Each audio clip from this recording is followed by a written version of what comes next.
Good morning, everyone, and welcome back to another edition of Tuesday Tools here at Faith Assembly. I'm Pastor Jeff, and today we're just going to go through how to use a Strong's Concordance. Now, the Strong's Concordance is a great way to understand the meaning of a word in the original language. And you have to remember, a lot of people don't know this, but the Strong's Concordance is a great resource to use. It's a valuable tool. You can usually find one pretty cheap. This is what mine looks like. It's huge, but you can find one online. The Blue Letter Bible uses the Strong's Concordance.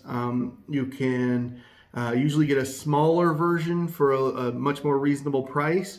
I don't know why I bought this big version, probably because it was what the Christian bookstore in my hometown was selling that day when I really wanted a Strong's Concordance.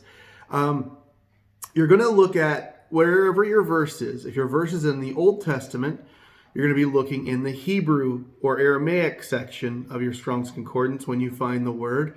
And if your verse is in the New Testament, you're going to be looking in the Greek section.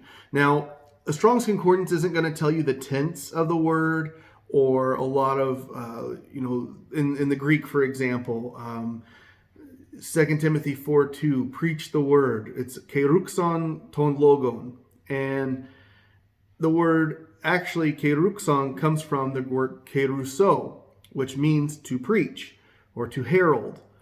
But the form of the word keruxon means to always be doing it, right? And there's something to that. That's something, someday I might work into a sermon. We're constantly to be preaching the word and how we talk and how we live. And you learn more about that whenever you learn how the tense of the word fits into the verse. But Strong's Concordance is good enough for a personal Bible study, I think. It's going to give you a good idea of what a word means when you go back in the Hebrew or the Greek and you find it. But here's the catch. Most concordances, you need a King James Bible. So I'm going to grab my King James Bible. We're going to put it next to my ESV Bible that we've been using for this whole series. And we're going to look into just a couple of words from Joshua 1:9. All right? 1 second while I fade away and we do a transition in the video. All right, so I'm back.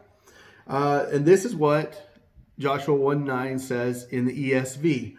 Have I not commanded you? Be strong and courageous. Do not be frightened and do not be dismayed. For the Lord your God is with you wherever you go. Now, I'm going to pick it up in my King James Bible right here, right? Dust it off. And I've already got the passage bookmarked, so I can turn right to it. And it reads, Have I not commanded thee, be strong and of good courage. Be not afraid, neither be thou dismayed. For the Lord thy God is with thee, whithersoever thou goest. Now, you can look up each word in the original language if that's something that you want to do. I'm not going to do that. Usually when I'm studying, I will take one or two words that really jumps out at me and maybe something I really want to dissect or really get into. And today, so what I'm going to pick, and I'm going to write them down separately, I'm going to take strong. God says be strong. And I'm going to look up courage. I want to know what was God saying to Joshua when he said, be strong and be of a good courage. It's interesting, he says, be of a good courage in the King James. So maybe there's something to that. So I'm just going to dive into that. And here we go. Now this is what the inside of the Strong's Concordance looks like, okay? And you want to find the word, right? Just like looking something up in the dictionary, it's all alphabetical. There's the word strong. But I need it in Joshua 1:9. Be strong and of good courage. Now when I come over here to the side, there's these little quotation marks. So I know I'm going to go up to the last form of the word. It's number 238. So I'm going to have to go, zoom in there real quick, right? 2,388. So that's the number I'm going to look up in the Hebrew whenever I go into the back of the concordance. Before I do that, I want to look up courage. All right. So, can you find it on the page? Here's courage, right? And I'm going to look for Joshua 1. There's 1:6, 1:9. And again, I have these quotation marks. It's going to be number 553. And I actually got the number right this time. So now what I'm going to do is go back to the Hebrew section on my Strong's Concordance and look for those numbers. Now you'll notice at the very top of the page, Hebrew Chaldee Dictionary, right? And I'm looking for number 553. And there it is. The word amatz. And there's a pronunciation, amatz. Amatz. And to be alert. So when God says to have courage, he means to be alert. Now, if I knew Hebrew, I might want to know more about that, the context and things like that. But it also, there's a little extra paragraph down here, right here. It says, be courageous, of good courage, steadfastly minded, be strong, establish, fortify, harden, increase, prevail, strengthen, or make strong. All of these words could possibly be telling me what that means. Amatz. In the context, I think what we're looking at is obviously be courageous. That's what the interpreters take it to mean. But it could also mean, to be steadfastly minded, to be alert. So we are going to now look at the word. So again, we're staying in the Hebrew and Chaldee Dictionary. Sorry for the shakiness of the camera. Going to go down here to 2,388. And you see there's quite a bit here that references that. It's the word chazak.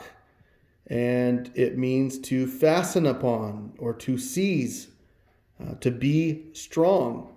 And then there's all these other, play the man, mend, become mighty, prevail, be recovered, repair, retain. And there's other things there as well. Behave self-valiantly. And that kind of gives us some insight into Joshua as well, into the whole context of everything. So these are just interesting things I'm going to note whenever I am studying what this word possibly means. And that's how you do it. I mean, a Strong's Concordance is a very easy tool to use, and it's a very valuable tool because it's going to give a little bit more insight into the meaning of a word, or you can even look around that word and see other words that might be related to it.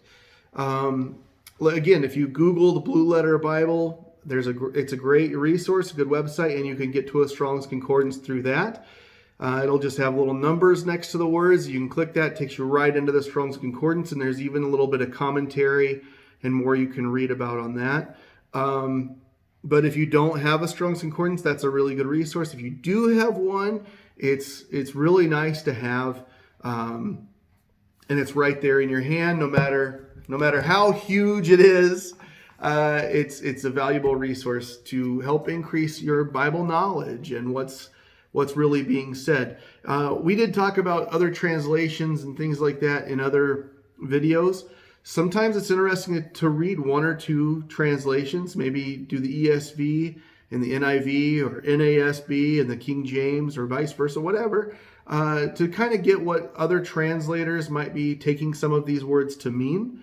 So that's another thing to think about as well.